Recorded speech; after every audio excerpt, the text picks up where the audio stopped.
Ahora sí, 6:49, momento de Entrenos.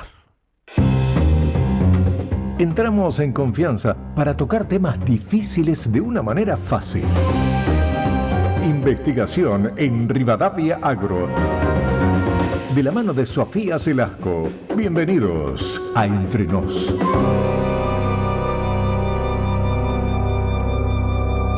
Sé que seguiremos juntos. Cada vez me gusta más el separador de Entre Nos. O sea, debo reconocer que al principio era rari, porque me daba como muy suspenso, muy Los Increíbles. Correcto. Pero me gusta, ya me resubí. A los que se están sumando al programa les contamos que tuvimos un problema hace un par de semanas. Había desaparecido, exactamente. Había desaparecido, se borró la cortina original de El Entre Nos, la regrabamos y bueno, los chicos, en un intento por darle algarabía a la cuestión, le han puesto esto que me hace quedar como la inspectora Gadget.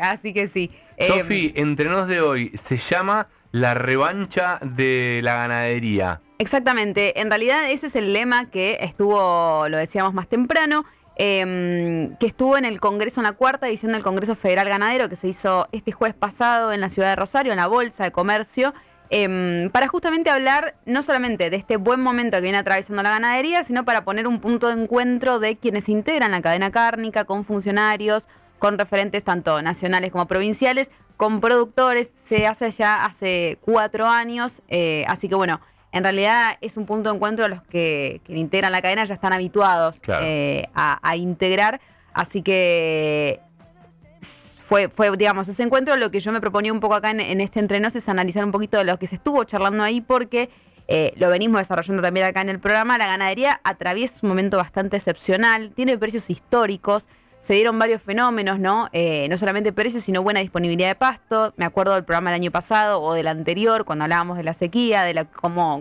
complicaba, claro, a muchos productores el tener que conseguir alimento, a ver dónde compro rollos porque me quedé sin pasto y demás.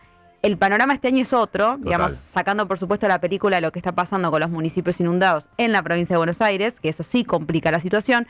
En el resto de los lugares donde se está haciendo ganadería hay buena disponibilidad de pasto, hubo lluvias, hay alimento, hay precios históricos, pero también hay baja de stock. Entonces eso hace que lo que haya valga todavía más. Que sea más caro. Exactamente. Entonces, digamos, hay un momento que hace pensar para muchos en que ahora la nueva niña bonita es la ganadería, ¿no? Por supuesto que esto no quiere decir que haya un desarrollo genuino de la actividad, y sobre esto puntualizaron muchos de quienes participaron en este congreso, porque que vos tengas un momento excepcional de precios no indica que necesariamente la actividad esté teniendo el mismo desarrollo palo a palo con esos precios. ¿Por qué? Ni que te garantice que esa situación se vaya a sostener o afianzar en el tiempo, imagino. Exactamente, ahí diste en la tecla, porque si vos ves, por ejemplo, indicadores clave como los índices de preñez, que es cuántos terneros, claro, obtenés por animal, el destete, que es cuánto justamente desde ese proceso lograste destetar de sus animales, o el acumulado de la caída de stocks, estamos en niveles muy bajos, lamentablemente, ¿sí? Por ejemplo, hay indicadores que no llegan al 50%, y Argentina hace poco ya perforado una barrera que es la de 50 millones de cabezas, que eso no sucedía desde la época de Guillermo Moreno, ¿sí? En el gobierno de Cristina Fernández de Kirchner. Entonces, son indicadores que decís, bueno, repetimos, tenemos buenos precios, pero quizás hay otros valores que también hay que atender con políticas que son de largo plazo, que no se resuelven únicamente con lo que marque el mercado en un momento excepcional. Entonces, decíamos... Recordemos, aparte, sí, algo que también decimos siempre, que es a diferencia de la agricultura, si se quiere, los procesos de la ganadería son mucho más largos y pelean contra otras cosas. El otro día lo hablábamos también, que, por ejemplo, un ciclo ganadero nunca dura menos que 5 o 6 años. No es como, no sé, la agricultura, que vos en 6 meses por ahí tenés todo un recorrido desde que fertilizás, sembrás, cosechás y vendés, por ahí pasan 6, 7 meses. La ganadería es mucho más largo y ahí tiene un montón de particularidades, pero sobre todo en este país tienen 5 o 6 años que tenés más de un mandato presidencial, ¿entendés? ¿Cuántos quilombos puede tener en 5 o 6 años? Si vos arrancás con un ternero, en realidad calculale 2 años y medio. El tema es que quien no arranca con un ternero y lo tiene que hacer a ese ternero, ahí sí corres con todo el tiempo de lo que es la preñez, tener ese ternero, la aparición y hasta que viene el engorde, que son varias etapas, ¿no? La cría, la recría. La mierda después lo mandás a terminación, digamos. Es un gran proceso en el que pueden pasar muchísimas cosas. Por eso también muchos dicen, bueno, la caja de valor es muchas veces Exacto. la ganadería porque es algo ahí que va dando en el tiempo, pero si uno lo piensa en términos de políticas, bueno, sí se necesitan siempre políticas de largo plazo, es un histórico, digamos, reclamo y un Total. histórico, una histórica afirmación que tienen en esta cadena. De hecho, bueno, arranca un poquito, si querés, con quienes hablaron en el Congreso. Vamos. Participaron funcionarios, te decía, provinciales, como por ejemplo Ignacio Mántaras, pero también nacionales, como Sergio Iraeta, el secretario de Agricultura, Ganadería y Pesca, que él reconoció el momento que están atravesando los ganaderos, dijo, no lo vamos a desaprovechar, pero también un poco reconoció lo que está pasando con la cantidad de animales. O sea, esas 54 millones de cabezas que Argentina logró recuperar después de todo lo que pasó con la gestión de Guillermo Moreno, de la prohibición para poder exportar, de todo eso que generó muchos problemas a nivel comercial para Argentina. Hoy nos volvemos a acercar peligrosamente a esa barrera de las 50. De hecho, fue, si no me equivoco, en junio de este año, correcto, 49,4 millones dio el sondeo de SENASA, que siempre los datos responden a la vacunación. Cuando vos vacunás en las campañas obligatorias, ya SENASA toma nota de la cantidad de cabezas registradas. Es una especie de censo de cuántos animales hay. Exactamente, y ya se había perforado ahí. Entonces está ese problema. Repetimos, buenos precios, poco stock. Eso también lo reconoció y puntualizó sobre esto Miguel Simeoni, que es el titular de la Bolsa de Rosario, donde se hizo este evento, que decía, esto no se resuelve, parece repetitivo, pero no se resuelve solamente con precios altos, sino con una visión integral de la cadena. Como decías vos, es una cadena que requiere, es a largo plazo y en la que integran muchos eslabones, porque está no solamente el tenedor de los animales, sino el que justamente produce las pasturas. Para eso también tenés que tener un modelo mixto de agricultura-ganadería. Está el engordador, el que tiene un feedlot, y se tiene que alimentar de, por ejemplo, maíz y necesita comprar esos insumos. Hay un montón de cuestiones. Por eso también estuvo como muy concurrida la charla del analista Víctor Tonelli, que justamente era un poco el que echó claridad a esta situación. Víctor es un gran analista conocido por muchos en el sector, y puntualizaba que los precios altos motivaron a un incremento de la faena, diciendo, bueno, hay mejor cotización, vamos a faenar, pero eso también lleva a tu stock a mínimos históricos. Y si bien aseguro que a la cadena le quedan por lo menos 2 años de precios firmes, digo, esto no va a caer mañana, porque es una lógica que viene también no solo en Argentina, sino a nivel mundial. A nivel mundial, de hecho, exactamente. En Estados Unidos también hay una crisis importante de stock. Exactamente, por eso van a seguir los precios altos, pero él dice, en estos 2 años tenemos que pensar qué hacemos con eso que estamos juntando, cómo lo aprovechamos y lo volcamos en la cadena. Por eso después también analizó el plano internacional y dijo que hay una gran demanda, porque hay mercados que se sumaron que habitualmente no integran ese mercado, como países del sudeste asiático, del norte de África. Entonces de pronto tenés a 3.500 millones de habitantes que te acaparan un 64% del mercado de carnes, que están empujando los precios para arriba.